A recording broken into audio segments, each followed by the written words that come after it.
Right,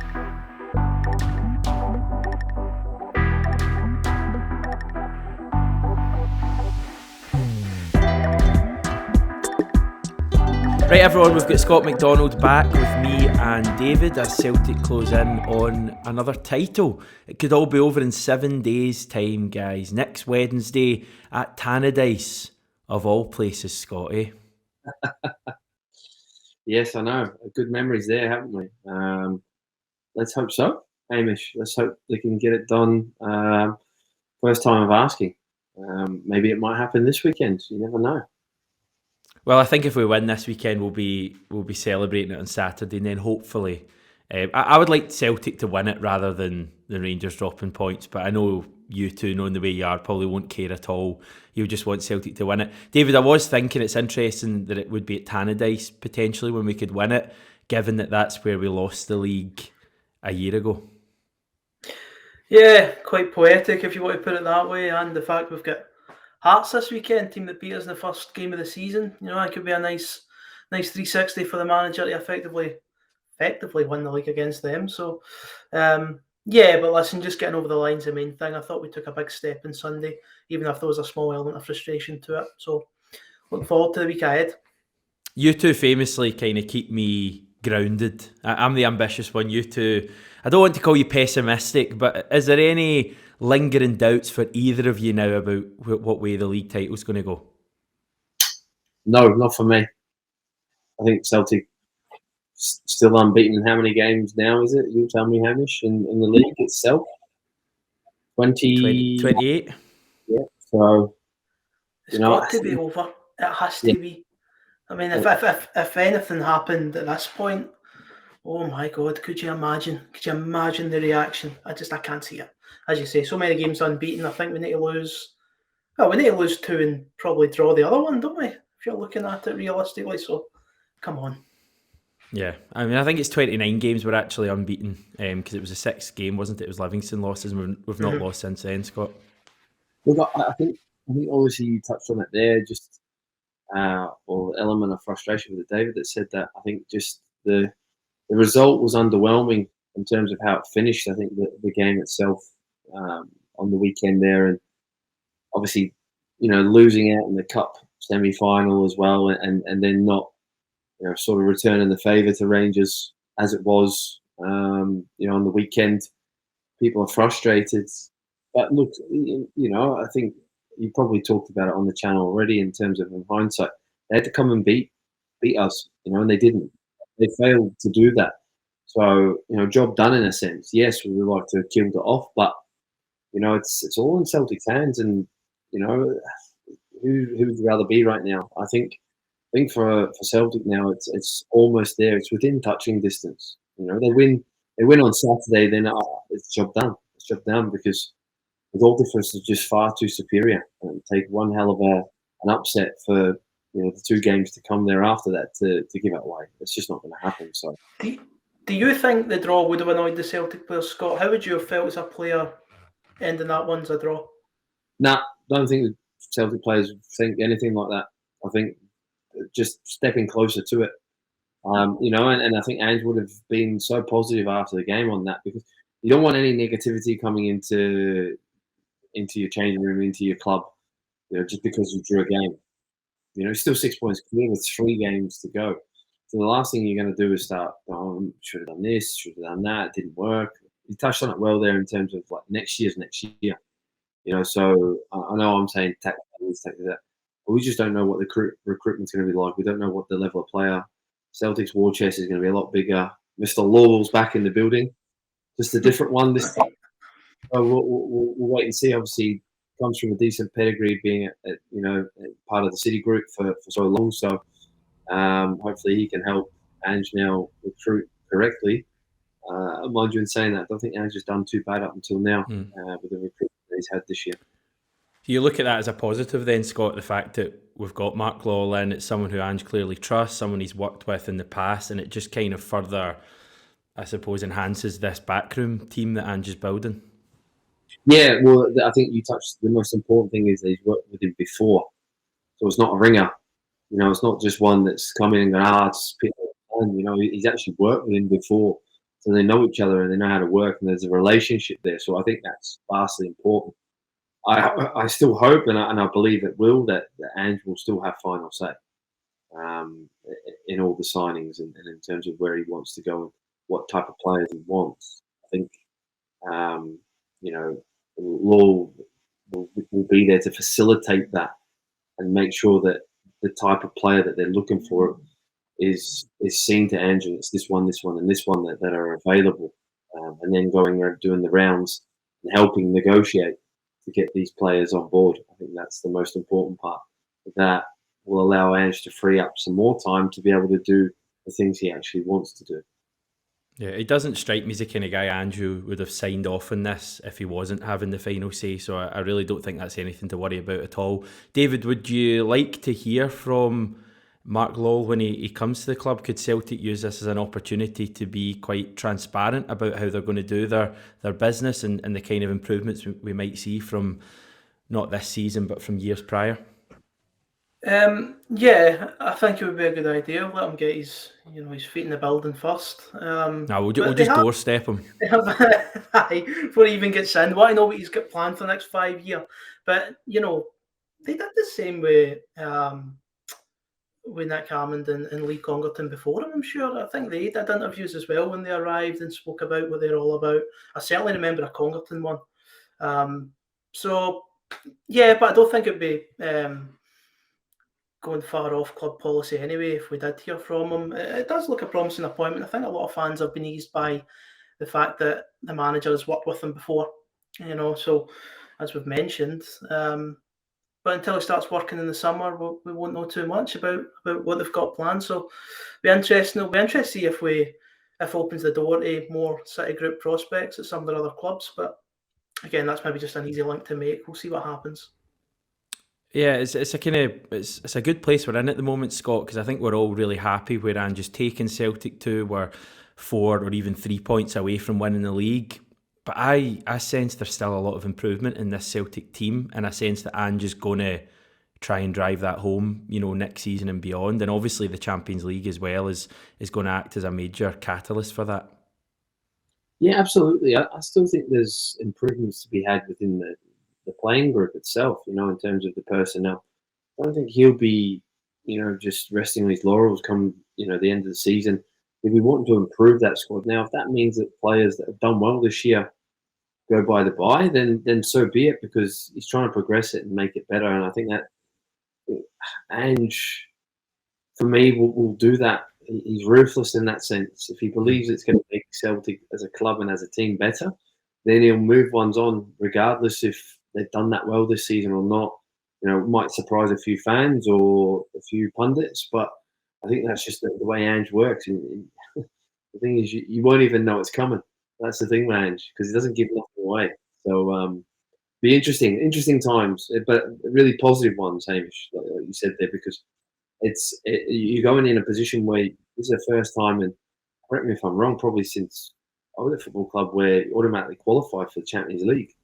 Since the season we played, I think, Aalborg and all of that. Yeah, so that was 2008. 2008. So all of a sudden you got a war chest now if you win the league. You're not waiting till the end of, or sort of July / start of August to get, I've actually got that money. Right, let's go. Panic. Well, they've actually got money. So they know what they've got, and can they go and spend it accordingly. Probably hold this off till next week. Well, I'm not going to, but Champions League, Scott, we're obviously nearly there. It's going to be amazing, isn't it, to see Ange in the Champions League, to see all these players in the Champions League. Amazing for you Aussies as well, I suppose, to see Ange going up against some of the best coaches in the world. It's brilliant. It really is. We got a taste of European football under Ange this year. I think we're going to see the same again. I don't think he'll sit back. He'll definitely have a crack at it. It's great. I mean, so much to look forward to, isn't there? If hopefully get over the line, and then the draw happens. So you've got to wait a wee while for the draw to happen. But knowing that you're in there and waiting for who's going to come out. Again, I'm not going to talk about who would you want. I think let's Yeah, Let's actually let the groups or the pots take shape before we do that. Yeah, just get there first. Just win the league first, and then we can get a little bit more excited about what that looks like. Yeah, that brings us on to Saturday then. Another big opportunity, David. Last weekend, yeah, maybe slightly disappointing in the end. The fact we couldn't win that. This weekend, we don't want to see disappointment, do we? We just want to win the game, and it's going to be a hell of a party, even though we can't officially clinch the league. I think it's going to be great. I think it's going to be a great occasion. I think they'll be absolutely packed. I think it's sold out, as you'd expect. So really can't wait for it. I know Hearts have a cup final, but let's not kid ourselves. Robbie Nielsen and those Hearts players would absolutely love to turn up at Parkhead. And good form as well. They're unbeaten in 10. Yeah, I don't think they played too well last weekend, but yeah, they're in generally good nick. They've been tough all season. I don't think we beat them by more than one goal, have we? In any of our 3 wins, including the cup. So it's not going to be easy, but you can imagine the motivations there to beat Hearts at Celtic Park. I think it's probably the perfect opposition to face after the game against Rangers. If you were going to pick a team in the Premiership you'd rather come up against, not in terms of easiness, in terms of it being easy, but just in terms of satisfaction and beating them, I think it would be Hearts. So really looking forward to this one, guys. I think it's going to be a tougher game than maybe some would expect, going based on what's happened already this season, but it's going to be so exciting. I think if we get the first goal, then we'll be in good nick. Yeah, I mean, it's going to be great, Scott, isn't it? It's not quite a derby, but it's not far off it. And when you can win to effectively clinch the league, I mean, this has the potential to be a great afternoon. It's all there, isn't it? It's all there, just in the palm of their hands, So motivation will be well and truly there. The atmosphere will be electric, and they're just going to start the game well. They start the game well, and they come out the block sharp. Then I think it'll be a nice day for them. But as you said, David, they've got some quality players. Hearts, and some of the performances this year have been excellent. Gelled so well. Yeah, they do. Robbie Nielsen again has done a phenomenal job there. Really successful at Hearts, twice round, and have given Celtic problems more than most at times within the league itself in games. So it's not going to be all Celtic's way. They know that. Just need to go and play their game now. They need to start the game well and work into the game, because there'll be nerves. There still will be nerves. These games will be full of nerves because you just want to get over the line as a player. You just want this game. It's more a relief time now for the players, because you've worked so hard up to this point and you're so close. So all you want is just the result. Like, how you get there isn't really a worry to the players itself. You just want certain players to turn up and perform it and get you over the line. Do you think the players will get extra motivation facing Hearts? Do they just not care at this point? I don't think they care, David. Who it is, who's put in front of them, all they're thinking is get maximum and let's get this over the line. We just need to win by hook or by crook. Could be anyone. But just the fact that you're playing at home, knowing that you got 2 out of 3 home as well, it will give you confidence. You'd much rather be at Celtic Park than at Tynecastle, wouldn't you? For sure. So, imagine you were going to Tynecastle and Tannadice and only the 1 home game left. So, for me, it's positive. It's all positive for Celtic, and job was done last weekend. As you were. Yes, you would have liked to have got over the line, but we're here now, and all that's required realistically, not mathematically, but realistically, is 3 points. Yeah, I mean, it's interesting because, as I keep repeating, we wanted to beat Rangers at the weekend. We drew with them, but I just feel as if the pressure has been released a lot since then. That was the one game you were just slightly worried about. It was the one game where they could kind of put the cat amongst the pigeons, put a bit of doubt into our minds and come back at that stage. That's gone now. I feel as if, I just feel, as if the pressure's off as supporters. And I wonder if the players will feel the same way on Saturday. I know they still need to win the game, but I just wonder if they'll think, here, we can really put on a show this afternoon and make this a memorable game. Is it important to you guys as fans of the club that we win this league in style and that we don't just limp over the line, or does that not register? Scott's already shaking his head. Yeah, I must admit, I don't Do you care as long as we won the league. remember the game at Tynecastle? That was a long time ago. Do you remember the performance? Winning the last day of the season. You really remember Performance it? wasn't that bad. I actually created a fair few chances, I remember, for Dundee United had a few as well. Right, exactly. Mark de Vries should have buried one, I mean that. But it's great because you win.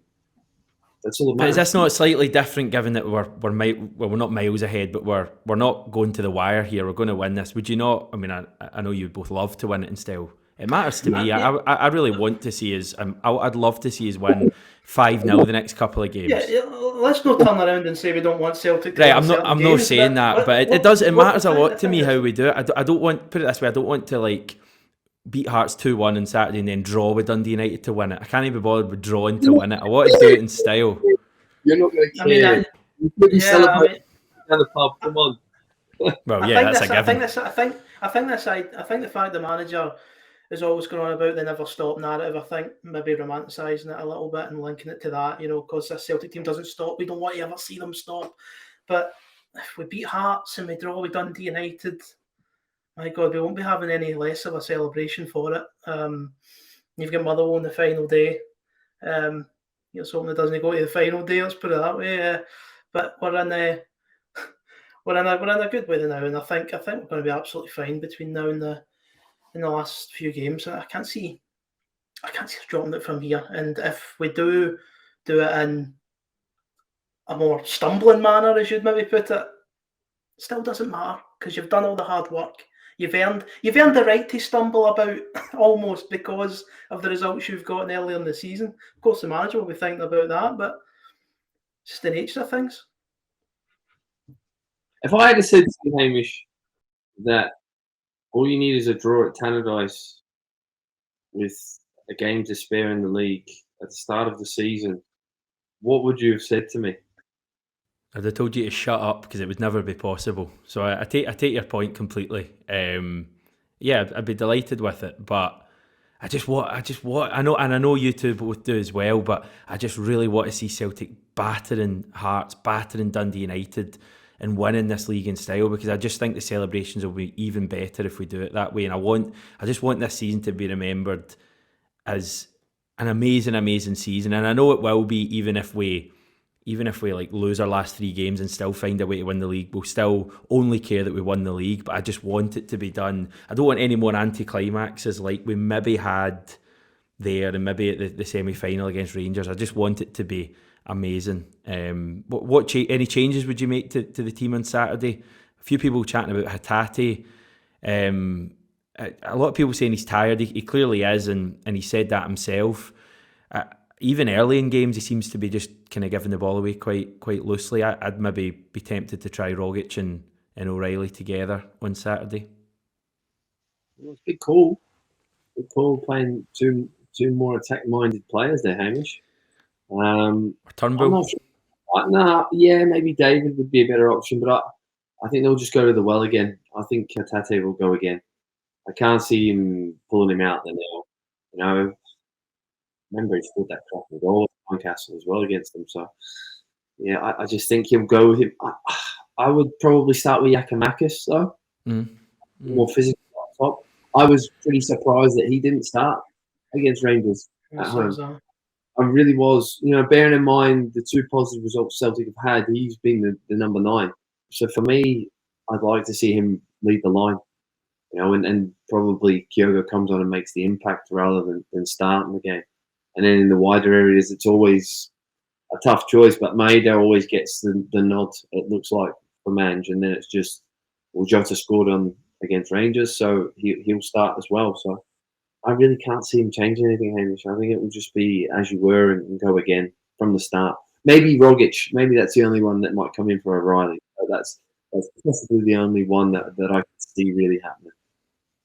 David? I think he'll go same again. I think he'll play Hatate from the start. I think if he was going to drop him, he would have done so by now. I don't think he's going to take him out for the game at the weekend. I think by playing Kyogo against Rangers, I think that was maybe a message that that's his first choice striker. And I think he'll start against Hearts as well. Scored the winner in the last one at Celtic Park. I really like Giakoumakis. You know how much I like Giakoumakis, but I think the reality of this system under the manager is there's only one number one striker, and at the minute, I think he views Kyogo as that man. And with the enormity of the game on Saturday, I think that's who he'll go for. So, yeah, can't see any changes from the manager, to be honest. I think it'll be the same again. They'll hope to get a reaction. Interesting. Yeah, I mean, I could see the same team playing again, to be honest. I think I think Kyogo will start. I just don't see him starting Giakoumakis. Possibly. Ryan Christie earned promotion to the Premier League last night with Bournemouth. That will earn Celtic £1 million due to a clause inserted in the deal. If Bournemouth stay up next season, we'll get another £1 million on top of that. So that's pretty good news, and I suppose decent for Ryan Christie as well. Yeah, I wasn't a huge fan of him at Celtic last season, but I guess he's done well to get to the Premier League, and a big opportunity for him, Scott. It's great. It's great for Ryan himself, because you do take a big risk leaving Celtic, and going to the Championship as I was. So from that sense, to do it at the first time of asking as well, and that's why he went there, because he had ambition to play in the Premier League.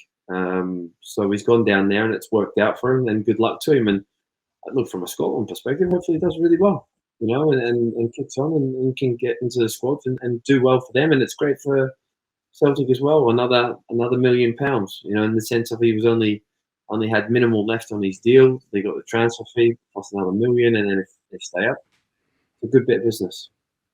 Yeah, brilliant. David, final comment for the video. It can be on Ryan Christie, it can be on anything you want. Just look forward to Saturday. Fair play, Ryan Christie, by the way. It's some achievement. He'll feel it probably vindicated his move in his view. That's all I'll say about that, really. But yeah, looking forward to Saturday. Going to be a cracking game. As I say, perfect fixture to bounce back from the Rangers draw, and hopefully the motivation's all there and the performance is there too. Can't wait. Brilliant. Hopefully next time we chat to you, Scott, we will be champions. If we're not, then I'll be getting a little bit concerned. But yeah, have a good week, guys. We'll catch up with you soon.